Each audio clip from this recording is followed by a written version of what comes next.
Tonight, the Torah portion that we and synagogues all around the world read comes from Parashat Balak, another chapter in the story of the Israelites' sojourn in the desert, when they sought to make their way to the Promised Land while dodging hostile enemies and contending with all manner of obstacles in their path.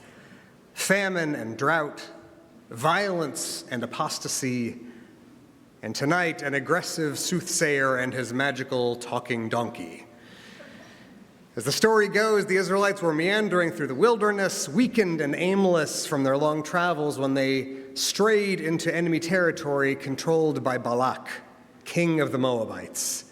Balak, for whom this Torah portion is named, snaps into action and deploys his most powerful magician, the one with the talking donkey, to climb a mountain peak overlooking the Israelite encampment and put a curse on them so they would be weakened and their numbers diminished.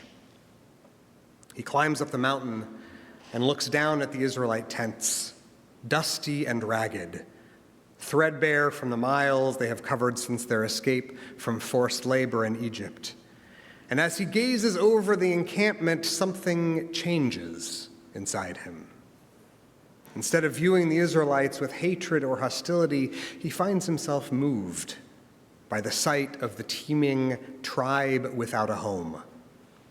And when he opens his mouth to curse the ragtag nation of liberated slaves, what comes out instead are the words of an unexpected blessing.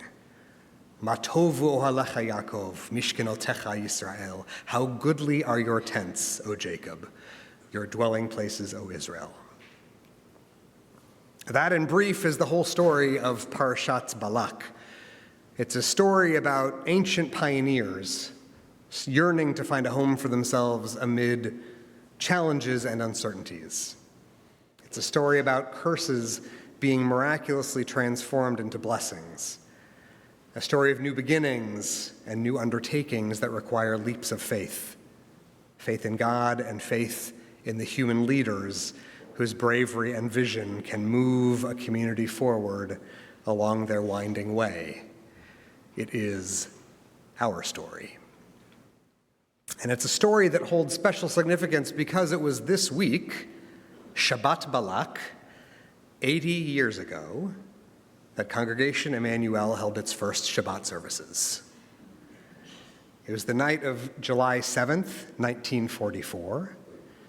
Rabbi Hayon was still overseas serving in the Pacific, and our congregation, which at that time was still so new that it hadn't yet even held the vote to call itself Emanu, brought in Rabbi Alan Green from New York to preside at services.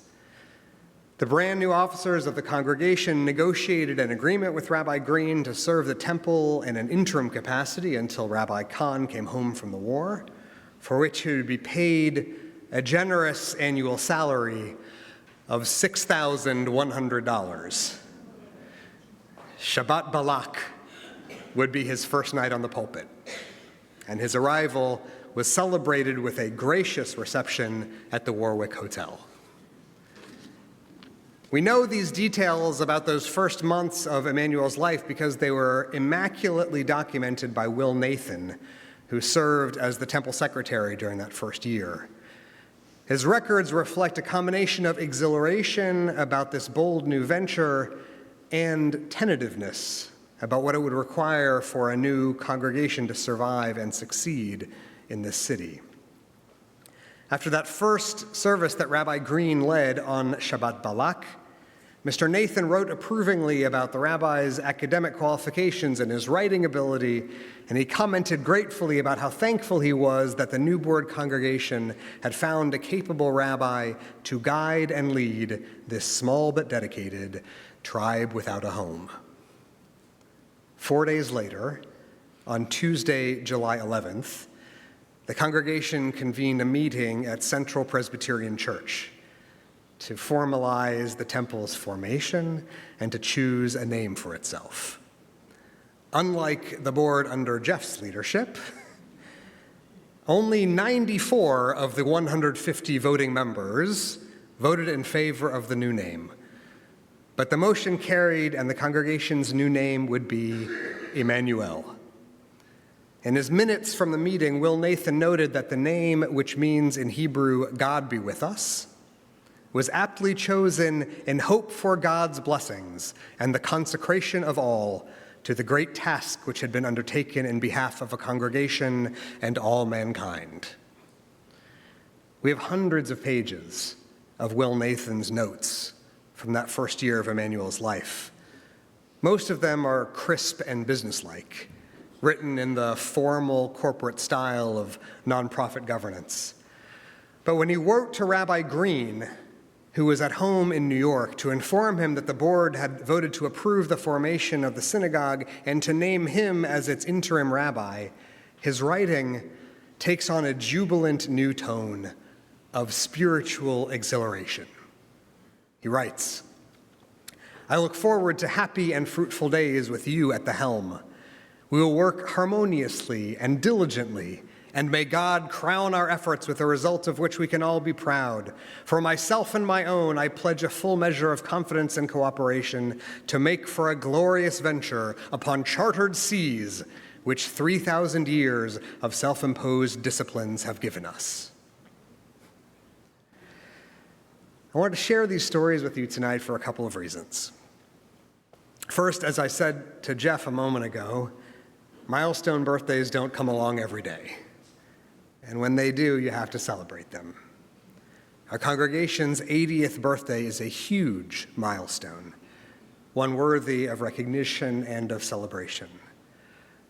But I also wanted to tell you these stories about Emmanuel's beginnings because this anniversary gives us a gift that's pretty rare, the chance to look back at the choices our predecessors made, the difficult, ambitious, self-sacrificing, visionary choices they made because of what they believed in, to look back and to say they were right.